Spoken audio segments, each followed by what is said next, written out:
Welcome back to Optimize Health, where we're making easy, healthy, and delicious meals. Today we're going to do the first in a series of videos to cover a multitude of topics on diet and frequently asked questions about things like cholesterol, keto versus calorie restriction. So I want to jump right into it. You should talk to your doctor, healthcare provider, or veterinarian to see if any of these recipes, suggestions, or contents of these videos are right for you. Nothing contained in these videos are intended to be taken as medical advice. Use at your own risk.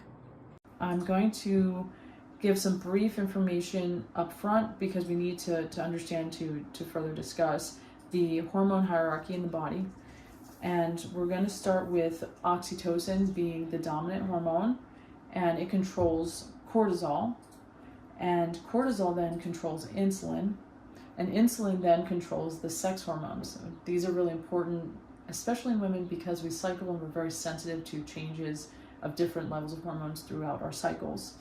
So as you know, oxytocin is like the cuddle hormone. You want to increase your oxytocin to lower your cortisol, and you can do things like spending time with family and friends, petting your pets, doing things that you enjoy, reflecting, being grateful and mindful. And when it comes to cortisol, I did want to discuss some of the challenges that, a stressful lifestyle, living in the modern world, and then also the calorie restrictive diet, how that can increase our body's perception of stress, and it's trying to survive. It thinks we're starving, and it can increase adrenaline and cortisol.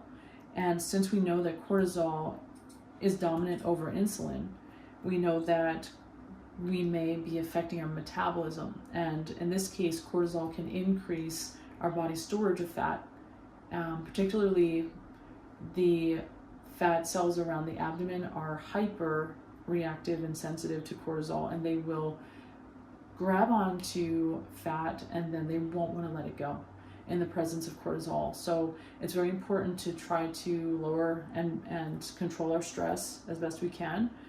Sleep adequately, emotional and even physical stress where we're working out too hard. All of these things can bump up the cortisol. And if we also focus on increasing oxytocin, that can help to put these things in balance. Because with insulin controlling our sex hormones, it's important to be able to get the whole hierarchy of hormones under control. So I wanted to talk a little more about calorie restriction because people still are confused, it seems, in the sphere of dieting, and they think that calorie restriction or low carb or keto or any of these diets are all the same. There's definitely differences, particularly when we're talking about all these hormones, and women in particular are much more sensitive to these things with the hormones than say men, because they just don't have as many to worry about, and they don't have the cycles to worry about. So you probably assume, and correctly, that this channel is a low carb channel because I've chosen that works best for me. I think that people should learn and see what may work best for them.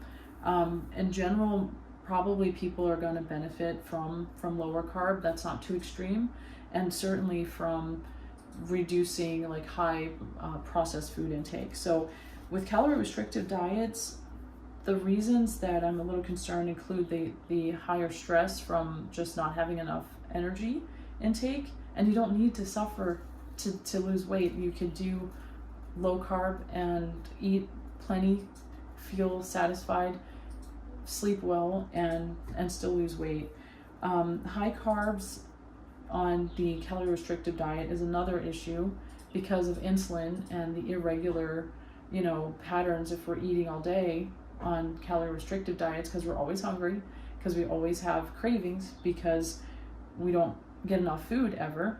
Then we're also having insulin spike and dip and spike and dip, and besides feeling the stress from that and having mood issues potentially, and just feeling like you're crashing and not having energy, this will also it just increases stress on the body's metabolic system, and we increase the free radical and oxidative damage that's done when we're burning a lot of carbs.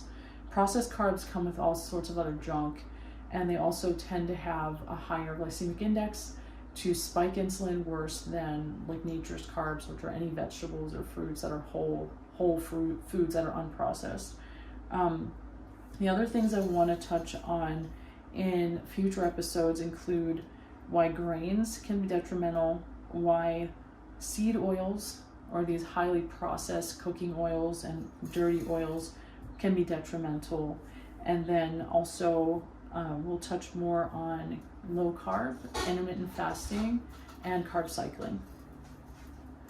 Please let me know what you think, any questions or comments that you have, suggestions for more topics, and please like, share, and subscribe.